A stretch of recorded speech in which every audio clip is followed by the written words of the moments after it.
Enjoy local voices. Enjoy local opinions. All on one local app. Health, sports, local news, politics, and so much more. Podcast DC is the new local app with hundreds of DC area podcasts, featuring some of the DC area's best personalities, pundits, and provocateurs. Earn exciting rewards just for listening and share the podcasts you love instantly. With new programs being added every week, don't hesitate. Download Podcast DC now for free. Available in the App Store or in Google Play. Podcast DC. Listen local.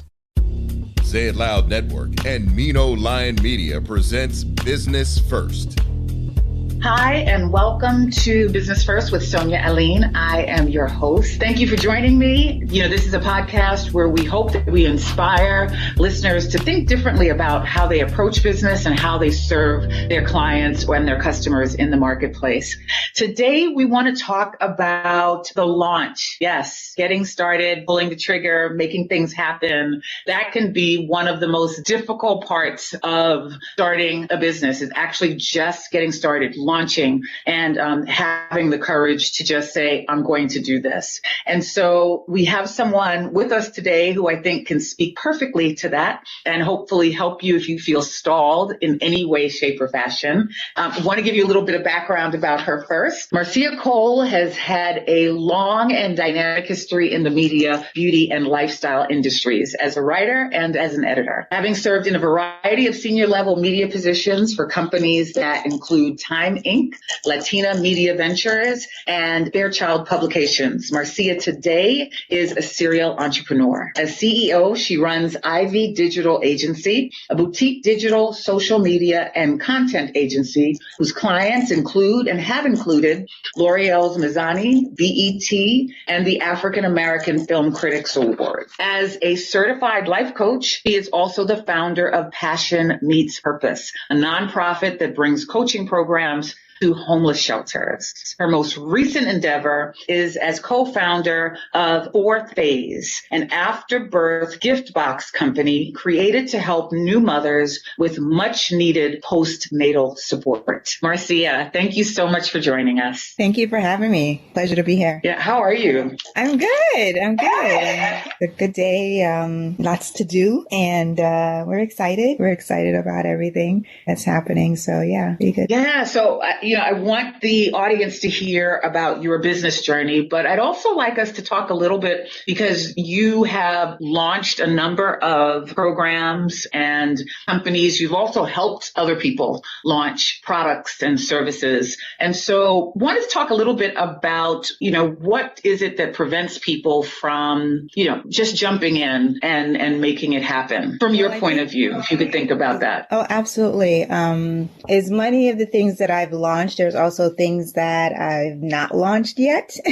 Mm-hmm. And I would, I think everyone has their own reasons on why they may not have pursued something to the end to really bring it out, take something from ideation to actual completion and bring it and showing it into the world. But I feel like, if you take out all the reasons that may be finances, it may be time, it may be family and all those things, underneath all of that, when you really get down to it, is some level of fear that, am I good enough? Is this going to work? Will people accept it? Am I doing the right thing? And so there's levels of fear and self-doubt that really take over the momentum, if you will, for someone to say because when we get an idea, the idea, and really depending on the idea, some ideas are so robust and they're so rich and you can, you see the entire thing before you. And for some people that may become too overwhelming actually.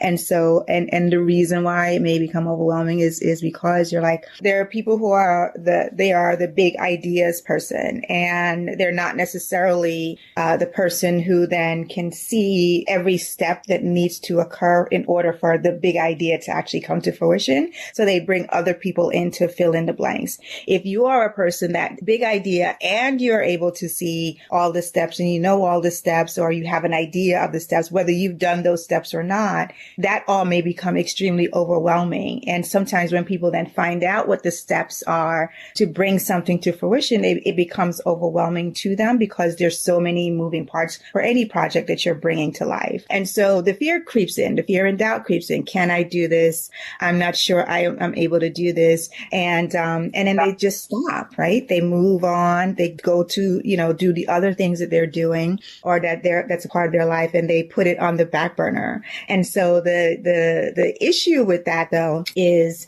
and I'm going to say issue, but there is something that you trade off when you defer a dream, right?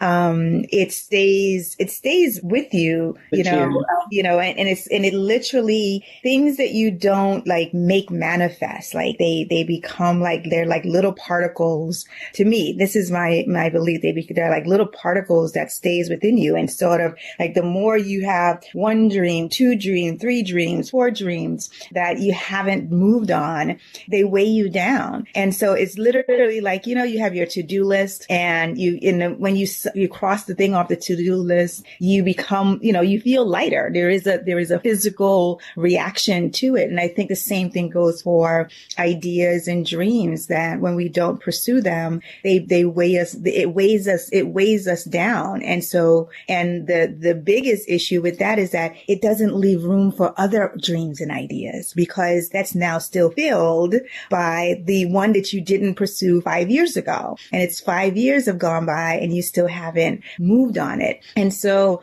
I really think it's, it's fear and self-doubt, and self-doubt is still wrapped up into fear. Like there's, I operate from the belief there's really only two emotions that we're working out of. We're either, motivated by or moved by the love of something, or we're motivated by and, get stuck by the fear of something. And so it's one of those two. It's one of those monkeys that we're feeding each day, when we're moving, when we do things or don't do things. It's one of those things that's operating. Yeah. Right. And, you've done enough work where you understand that's what it is. For someone who's listening, right now and going, oh, I think that's it. I think that's why I keep deferring, or I think that's why I keep putting things off. What would you, because you said two things that I thought was important. One was, I guess you have to kind of determine who you are, right? Am I the big idea person? Right. And I need to get support, because that's why I do really well just coming up with the ideas and not really doing the execution. Right. And then the second thing is, even if I can execute, I know that I can execute. Why is it that I'm not doing the thing that I'm actually doing? Right. And so what would you suggest to someone who's sitting and saying, you know what, I'm the person, I'm the big idea person, or to the person who's saying, yeah, I know I can execute it. I'm just not moving the way I need to. And it might be because I'm doubting, or I might have some sort of fear. Yeah, I would say for any idea that you're trying to accomplish, it's like the first thing is, look within your immediate circle of friends, like make the list of like the things that you think you're going to need, or the support that you think you're going to need. And then first tap into your circles to see who within my circle already has that skill set, right? Who within my circle, that I know they're reliable, that they show up when they say they're going to show up, and they can at least, if they can't do it, they can at least point me in the right direction to someone who can, right? So try to, build a team.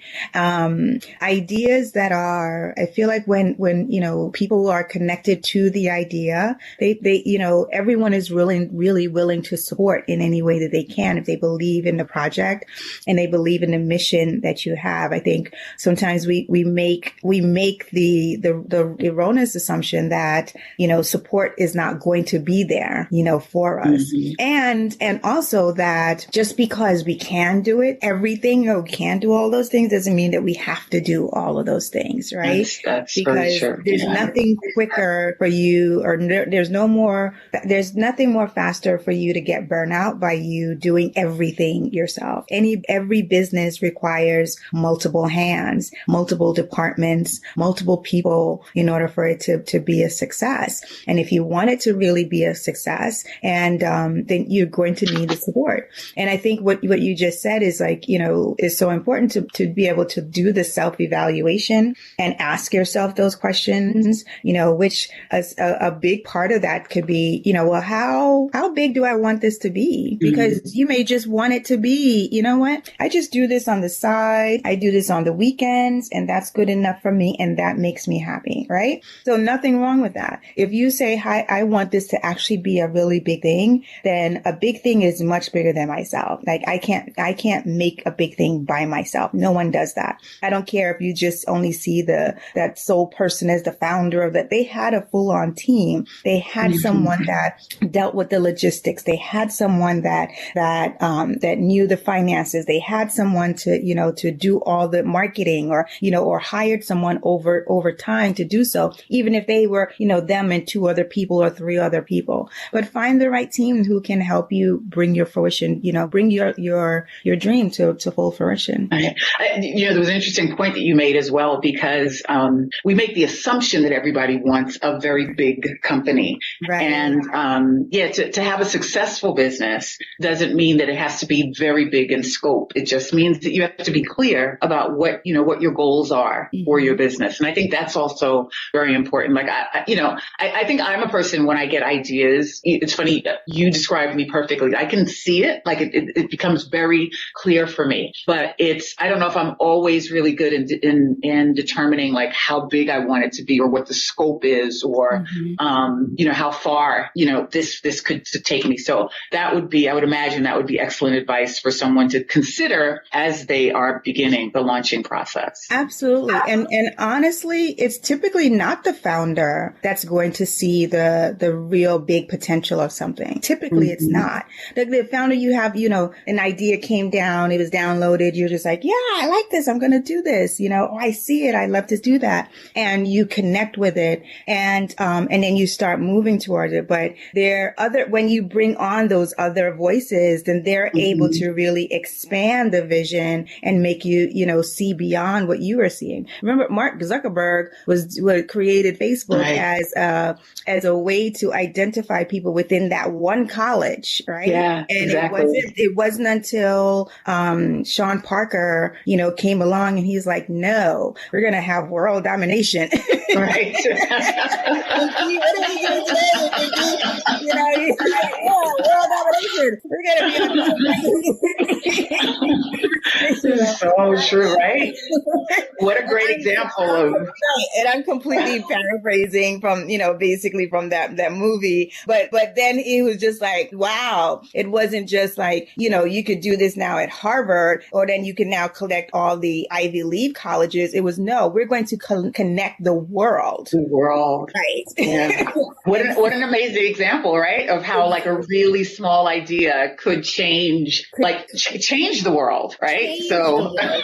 Change the world. Right? Yeah. And again, I think, I think anyone in the tech space, and all the people who created social media, did the person who created, Twitter think that it was going to end up being, it was like, oh, you can now just give 140 characters to say whatever you want. But they didn't think it was going to end up being, the town crier of the globe, telling the story, being the platform that tells the story of the oppressed, the uprising in Egypt and all of those different places, and literally giving Black people a platform to have a voice where what they're saying. So like the Black Twitterverse is now it's a thing. It's a thing. Yes.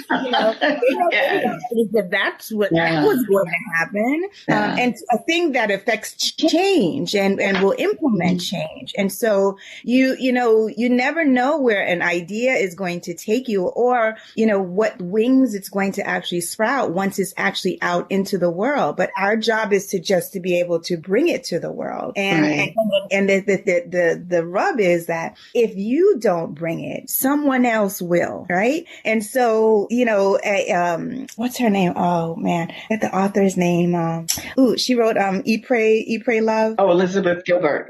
Gilbert, right? And so she has another book. I think it's called was it Big Dreams, Big Ideas. It's called Big Something. And in inside the book, she tells the story of how she had an idea for a book, and then she started working on the book, and then events happened that made the book go away or went to the wayside, and then someone else came out with the exact same idea who actually was another author that she was corresponding with and had never told about the book at all. But the person had the exact same, I told it a completely different story in a different way, but it was the exact same. And she wrote this thing that was so powerful to me. I was like, she goes, when you get an idea and you accept the idea, you have entered into a contract with that idea. And that idea some ideas will wait for you to be ready to execute on that contract, and others will not. And it will not because they waited, and you basically made that contract null and void by not moving on it. And so the expiration date went out, and that idea was now free to go to someone else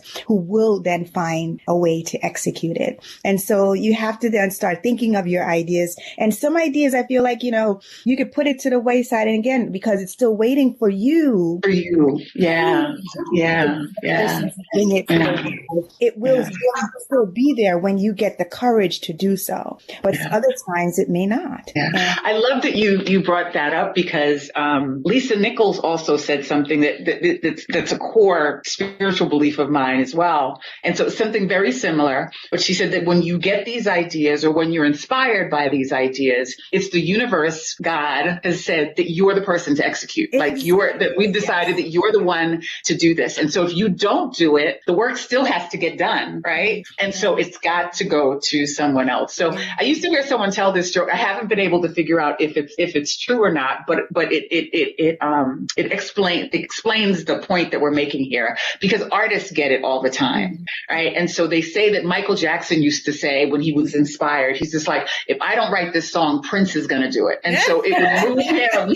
So it's a great story. I don't know if it's true. I love it because it solidifies the point of what we're doing. And artists do get it all the time. I mean, how many times do we hear of artists who will, write down a song on a napkin in a restaurant, and that's the song that becomes the defining song of their career, because they were inspired, they went with the inspiration, and they just did it. I really want you to talk about fourth phase, because it explains a little bit about what you were talking about too, because what you're doing is such an amazing platform, program, company. It's much needed.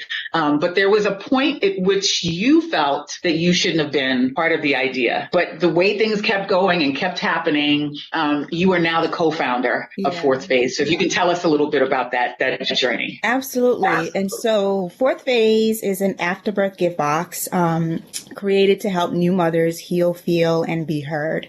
And so what's inside of Fourth Phase, we have two different boxes. Let me just kind of give you what is there. We have two different boxes, a vaginal birth box and a belly birth box. So we call C-sections belly births to remove the stigma around the name of C-sections, which was actually the belly birth was given by one of the doulas that we work with. And so the product was the idea for Fourth Phase came from my co-founder, Nana Ison Akiwowo. And it really is designed to help new mothers during the fourth trimester. And the fourth trimester occurs immediately after she gives birth. The first 12 weeks are really crucial, and it goes up until the first year of a mother giving birth. And so we created this to be the products to be based around the well-being and the care for the mother, right? So the baby, everything, when a woman gets pregnant, it's all about the baby's health. The first trimester that a woman is pregnant, that's most important for the health and well-being of the child, to make sure that the child is actually going to even, survive. And so what the mother does during that time is really crucial and everything else. But again, because it's about the well-being of the baby. The fourth trimester, like the first trimester, is extremely crucial and extremely critical, because it's about the well-being of the mother. She has just gone through the trauma. Her body has just gone through her trauma. Her mental well-being has just gone through a trauma of giving birth, of being the vessel to have life come through it. And so whether she had an easy birthing experience or a hard birthing experience, she still has a bodily function that needs to be adjusted. Her uterus has to shrink back down into size. She may have, if she had a vaginal birth, she may have had vaginal tears that can go from 1st degree to 4th degree. Peeing becomes difficult.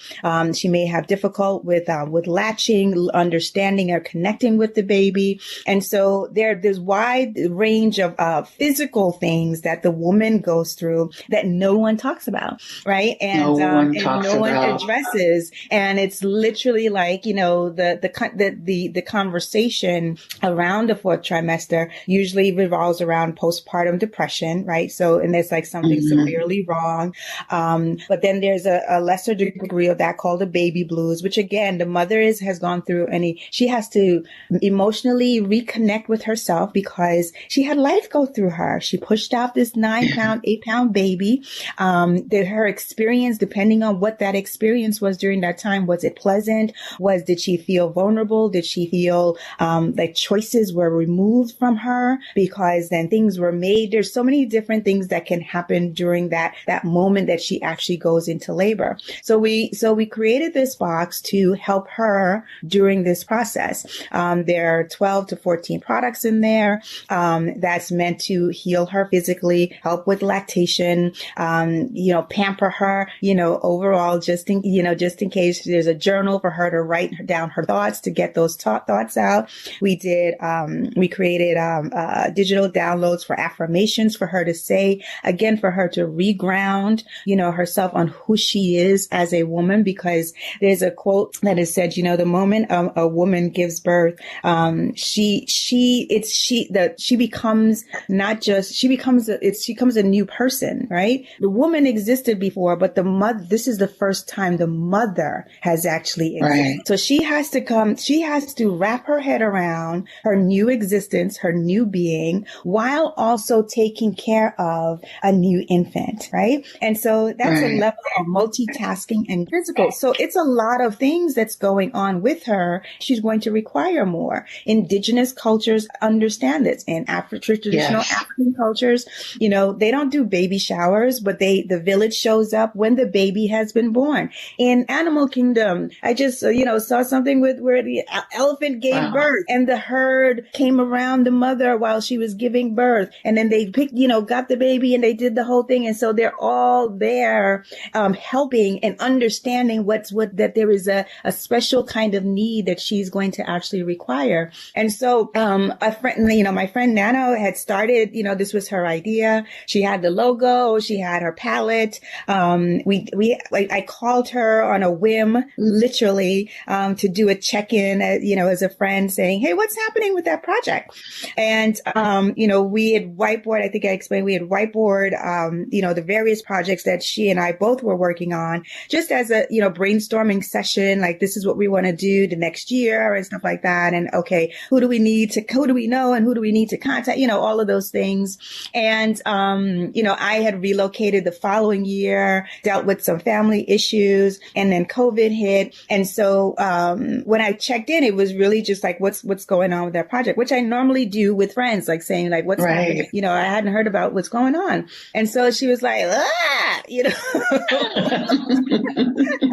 can't do I hired this person. We're trying to get the website. And that was like in July. And she was trying to launch the website in August. And so I think when we talk about the launch, truthfully, so when I started working with her, she was trying to launch the project, trying to launch the website, a month later. I was like, okay, that's possible. I can do it. I have an agency. We could do that. And I had, I was on a hiatus prior, and I said, well, I don't have Shopify experience. And so this will give me a chance to get some Shopify experience. So I'll work with you. I'll do it. No problem. And, I'll do the social media templates and stuff like that. And, get you all, really set up in that way. And so the project kept pulling me. And so it's like I was working on it and coming up with different things. And first we were having trouble with Shopify. I actually don't like Shopify, but that's a whole other story. And so I was working on it on a weekend. I was working on it, I was trying to get her to this deadline, that, for launch. And then we were, trying to, then it was still just like calling me all the time. I was like, okay, and I believed in the project. It was a social impact company. So every purchase of the product, then we get to donate a similar version to a new mom in sub-Saharan Africa. And so, so I was all on board, with that. We're both, we both are part of philanthropic efforts. I have my nonprofit. She had her nonprofit. So all of this made sense to me. And, she was going for a pitch. And so, we were working on it. And so she was thinking, she tells the story. She's like, yeah, I knew I was going to get you. And so when you would call me in the middle of the night with an idea, I was like, oh, she's actually, and she goes, we have to do this. And she goes, a lot of people who said they were going to do things and don't. She goes, but you actually did it and you showed up. And I was like, yeah, because this is what we do. And so, when she kept saying, well, what do you think? How do you want to work together? I was like, well, I'm still thinking about it, and stuff. And part of the reason, the first part was that I already had things on my plate. I was going to reposition my agency and I had the nonprofit. We were in the middle of COVID. And I'm trying to figure out all of these things as well. And then the other part of it was that, the mantra of it was like, this was, created by moms for moms, and I'm not a mother. And so I was like, well, I don't fit this narrative, that you have, for this story. And so that was really kind of, rolling around in my head, which, underneath that all was just basically, who are you to help moms and to position yourself, within this space when you haven't had a child, right? And so, which again, so that's like that self-doubt, coming through, because then now we have concrete proof. You're not a mother. You never went through, vaginal birth or, birth. So why would you be, the person to do this? And then one day it just clicked. I was like, wait a minute. Men launch products for women all day long and don't think twice about it. They launch lipsticks. They launch, bras. They launch pantyhose. They launch, makeup. They launch perfume. And so it's like, why am I holding myself back? As a result, I have the skill sets. I have more actually, beauty, not even just beauty experience, but I have more of the business experience in terms of bringing a product to launch. I understand, business, not just like doing a nonprofit was after I had like 2 different businesses and they were service-based businesses. But again, I've had the skill set and the core understanding of things, and I had raised money before. And so there were all these different things. All the positives certainly outweighed that one negative that was there. The one negative, right. The one negative. Yeah. These 10 different, positives. And that one negative was like, you can't do it. It's amazing. Megaphone in my ear. And so I coached myself through that. And then when we spoke about it, we were on the same page. And, she's like, yeah, most definitely, come along, to do it. I skipped the part where, before I said yes, while I was trying to help her get the website done, she had a pitch meeting to go through, with a friend who put together some angel investors. And so I was like, let me see that deck, and she's like, okay. And then we ended up working through it for like a weekend and going, rehearsal. I was like, that's not how you tell the story. This is how you position it and everything else to really let people understand why this is so valuable. And so she knows how to pitch. She's really great within it. And she pitched it and then she ended up getting, 3 times the amount that the initial pitch was. Wow. And so now there was a seed money as opposed to fully on bootstrapping it. And we're, still bootstrapping, of course, and adding, our owns to it and stuff like that. And so once that was there, then it opened up a larger dialogue of okay, how are you really going to do this business? And what are the products that are going to actually be in this box? Because initially it was going to be all different products from different brands. brands.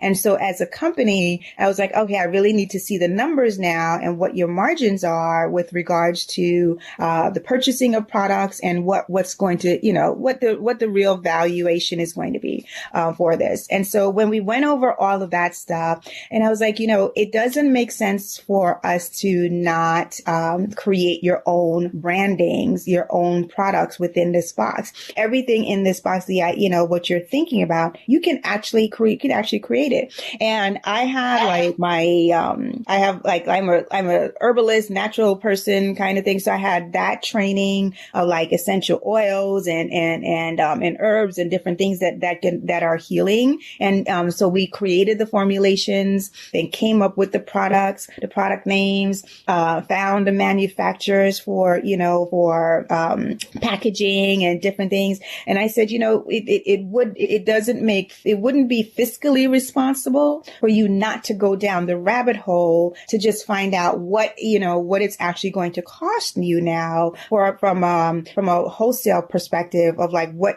each item is going to be. And again, like, it's not even about, how much money is Fourth Phase going to make? But it's about how much more impact we're going to make, by the donations, because if we're able to do this and we're able to bring it in this amount, then we're able to give even more so. And so that's kind of how that came. So we didn't launch, all that to say, we did not launch in August, and then we had moved the deadline to a December. And so the idea was to be able to come out, do a beta testing, and so that we're able to provide a proof of concept, within it, and then launch bigger. And then as it started with one product that was created, and then it morphed into, more, and I pushed, and we ended up with and I want you to explain too the importance of creating your own product, right? Is you would explain when we'd spoken offline, was that if you had used products that were already available, then there would be no need for people to come back. Exactly. And so that was the primary impetus. It was like, you'll never have a repeat customer if the box, if everything in the box is always, from someone else. They'll just go to that other brand, which again is fine if that's the business that you want, right? Right. So my job was and I am a think bigger, type of person. And so my job was then to say like, okay, well, what if we did it this way? And then now that cost is, so those costs become prohibitive. You can't even, and you can't even, your supply chain, will it's not yours to actually own fully, because you're now at the whim of another business. And so it will limit like how much you can grow, when you can grow, and all these different things. And so, but there are other, there are people who do it. So that's all fine. But when we went down the rabbit hole, it made more sense for everything in the box to be Fourth Phase. Now I can't even, now she would never want anybody. She doesn't want anybody else in the box. Well, you know what? I want to spend a minute and really emphasize your value. And I know Nana as well. And so she's a dynamic businesswoman in her own sense and for the things that she's done on her own. But, when you think about you, again, particularly for the sake of the listening audience, is, when you think about like what you brought in terms of storytelling and branding and marketing and pitching, and you were still at some point thinking, you know what, I'm really not the right person for this. And so, sometimes when you think that people have, they're nervous or they're fearful, you kind of think that, we're talking about people who, don't really feel strong about a lot of the things that they bring to a business. And here it is, you could literally create a list of all of the things that you could do. And your only concern was that, I haven't given birth. Right. Even though you're an auntie, a mentor, even in that aspect in terms of you're definitely a nurturer. But because you hadn't given birth, you were almost ready to write yourself out of this beautiful, needed opportunity. Yeah. Yeah. Which again goes to the point of just like, the stories that we tell ourselves, right? And the reasons why as they say, if you fight for your limitations and you shall have them, right? And so if you're, thinking about it from the scarcity mentality of like, I am not enough, you will always find the proof, to underscore that belief system. And like I said, I was, as I was thinking about it, do I want to do this or do I not? I know there's two things that I know for myself when it comes to projects, and I really I knew it before, but I don't think I grasped the full understanding of like, I know this, right? Like you can experience it and it's like, yeah, but you kind of, push it to the side. But I know when there is wind beneath something, I know when a project, pulls me and pulls my energy without me having to do it. And likewise, when a project, depletes my energy, whether or not I should be a part of it, that's really important to know. So, I've been around the block enough to know that now and to understand, like, when then something is in alignment with me, right? Versus something that's not in alignment with me. And so, and to pay attention to when the alignment is happening without effort, right? And I realized that like when I really saw that with Passion Meets Purpose, when I launched my nonprofit, like it moved in a way that was like, okay, I took one step. It was literally like, Michael Jackson's Off the Wall, and not off the wall, but Billie Jean, and he like takes a step and the other step lights up. Like that's like that's what happened, with it. The partnerships with the homeless shelter, the people who then got involved, and I was like, okay, God, I see when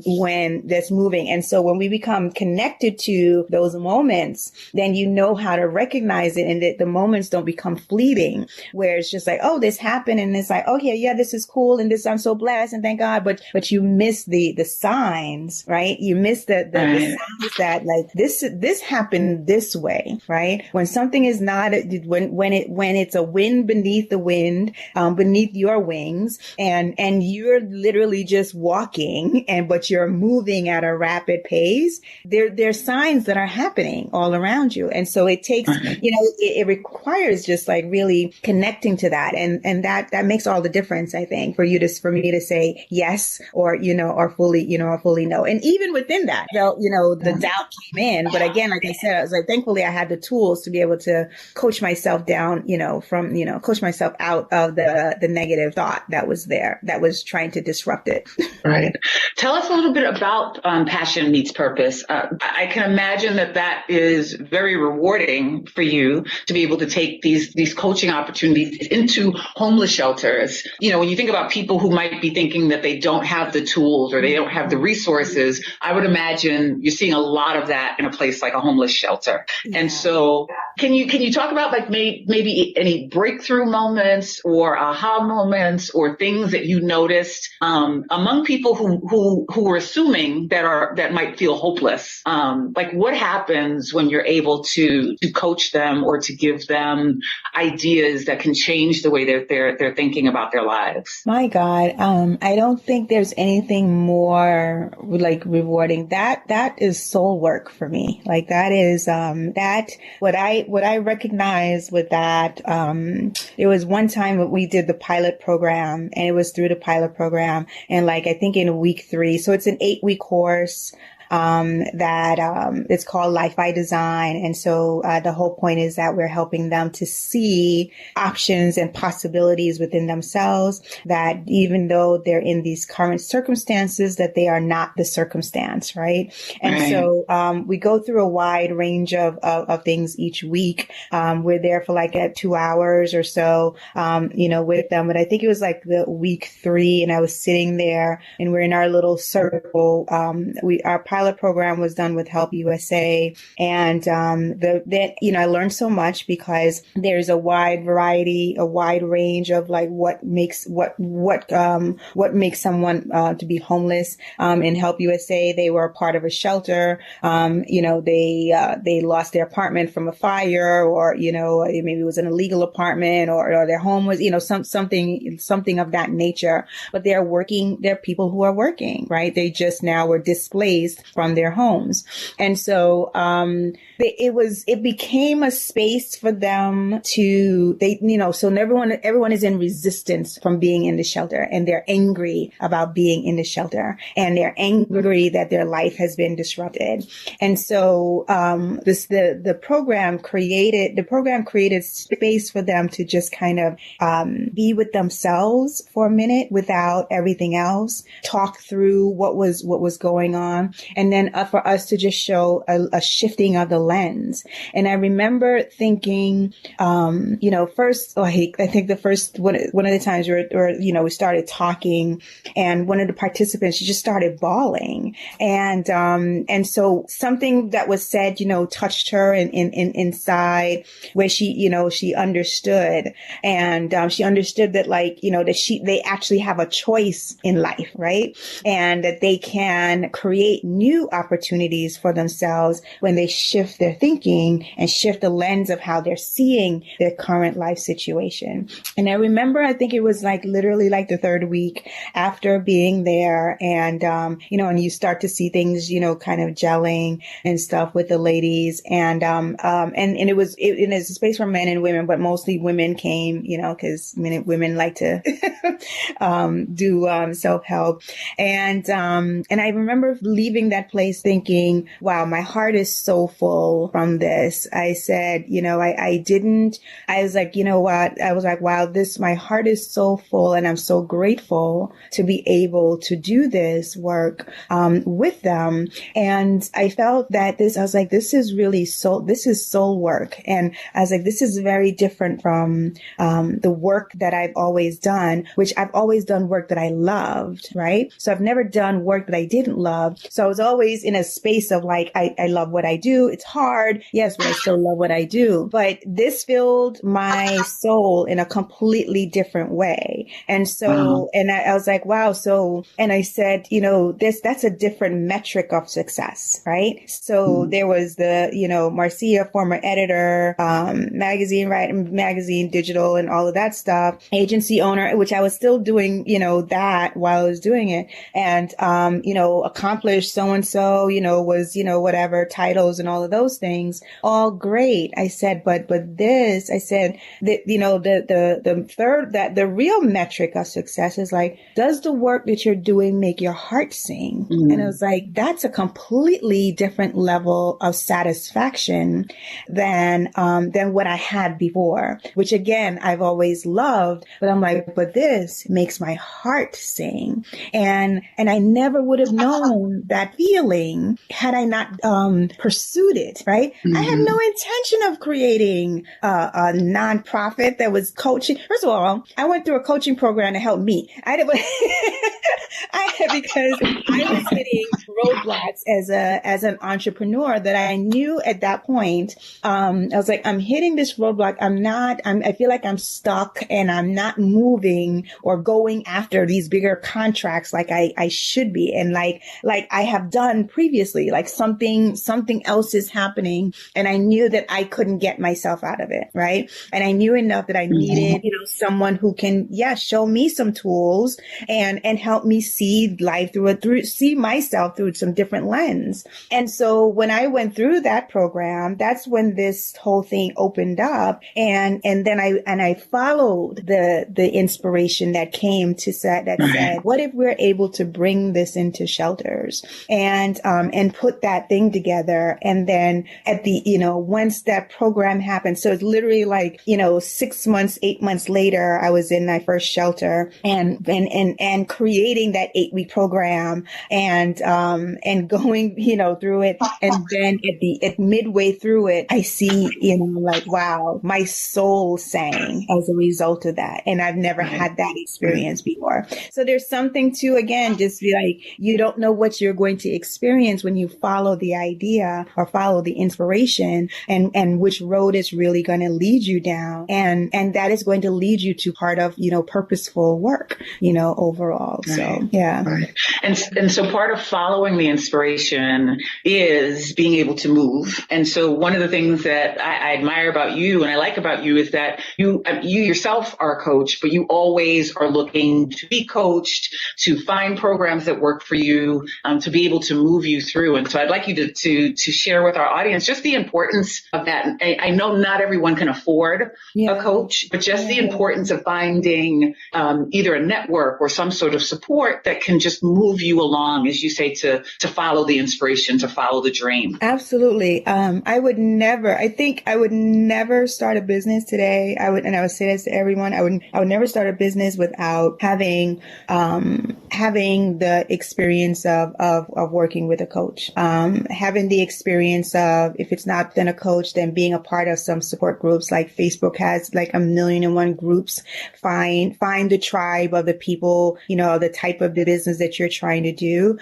Even if you're not the one speaking, you'll find inspiration in the stories because people are sharing their stories and they're sharing their journeys, and you can learn from them as well. But, if you have the ability to get a coach, hire a coach. And there's two different things. Like, a coach is not an advisor. And sometimes people think that coaching is that. The coach is there to help you really discover everything that's already inside of you, right? And so for you to recognize what kind of power you really have, for you to recognize that the answers are within you, and they're helping you with the tools.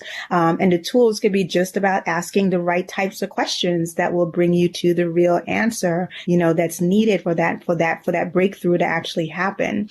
And so, most definitely, find a coach, find your mentors, find the different people. If you don't have mentors, like, I think, part of our generation was really very much a solo type of endeavor. Young people today are not soloists. They get the tribe, they understand the village is needed. And so tap into how they're sharing information all around on social media, because it is all there. The access to information is all there today. And, it is in your best interest to constantly view yourself as the primary area that you reinvest in yourself. We have not been taught as a community that after college that we are to continue to invest in ourselves. We literally thinking, that's it. And this is why we're not seen at events where we should be, where information is being shared, where networking is occurring with different types of people who have different access, who have different networks overall, because then you're not going to these events. You're not paying the $150. You're not doing this so-and-so.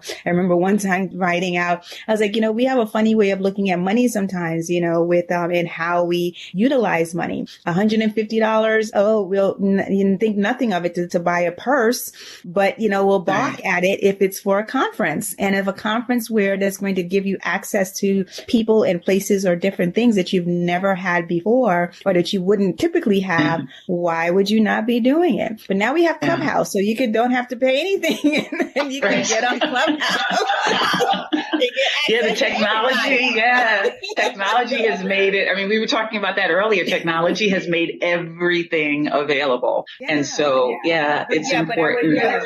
But I cannot overemphasize that much to get into rooms, get into spaces as often as you can. And for everything. And so I say for every area of your life where you don't know, right? For every area of your life where you were not taught, where, we talk about adulting and stuff. And if you weren't taught certain things as a child, as a teenager, as before you got into college, if you weren't taught about finances, if you weren't taught about investing, if you weren't taught about real estate, if you weren't taught about all these things that are actually so livelihood, once you whether work for someone else or not, then find the experts and take their course. Everybody's doing courses now. So take their courses and learn so that you can be more knowledgeable. You should never stop learning. I just don't think you should ever stop learning and finding out what the new things are and how does it work and stuff. I like learning. So that's I think I'm always curious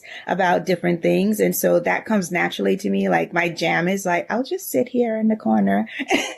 I'll be quarantined in the corner, watching reading some book, finding some things. Oh, what is that no, let me take this course and then put it in my schedule to like, give myself time to actually, learn it and take notes and all of those things so I can come out, a better person. And I'm not ashamed to say that I didn't, learn this, when I'm in my 20s. Right. I'm much older now. And it was like, well, better, I'm still alive. So I need to still, that's right.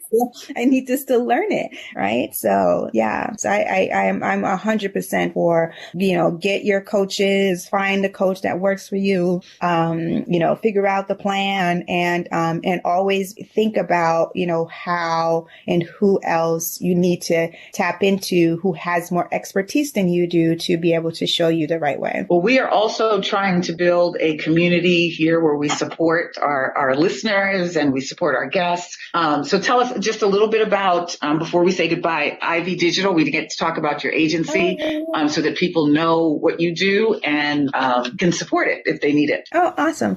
Thank you. And so Ivy Digital, we're 8 years old now. So we are a media and marketing agency. Our tagline is that we are cultural, social storytellers. We help brands tell their stories, utilizing technology, social media, and long form narrative. And so it could be videos or blogs or newsletters or magazines. Overall, my background is in media and magazines, print and digital. And so I spent 30 years, or 30 plus years now launching or relaunching media properties. And so the agency was basically taking what I was doing as an editor and bringing it to the brands. And so that they were thinking about how they're telling their stories and connecting with consumers in a more authentic way, more fun way. And so, yeah, that's really exciting. I enjoy doing it because that's the creative side. And so this is also, I think, just to bring it back to why then Fourth Phase became like, it was pulling me. I was like, wow, this really is touching all of my sweet spots, like my design side, my writer,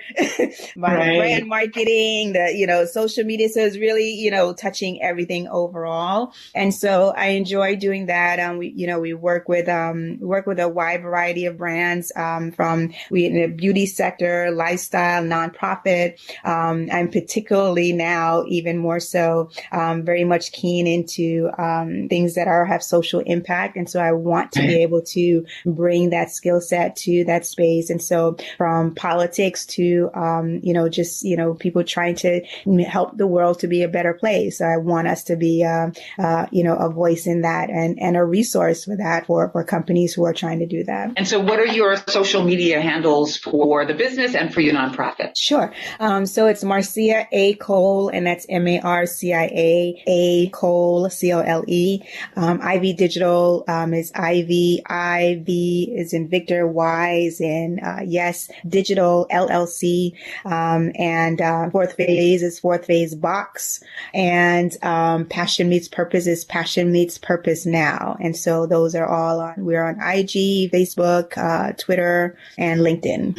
Busy woman and productive. So, but thank you so much for taking some time out to be with us and to share your story and all of the wonderful lessons that you've had. Thank you so much, Marcia. And for the listening audience, always thank you for being here with us and listening. Continue to listen, to subscribe. You can follow me at Sonia Aline and at business_first_podcast. Take care.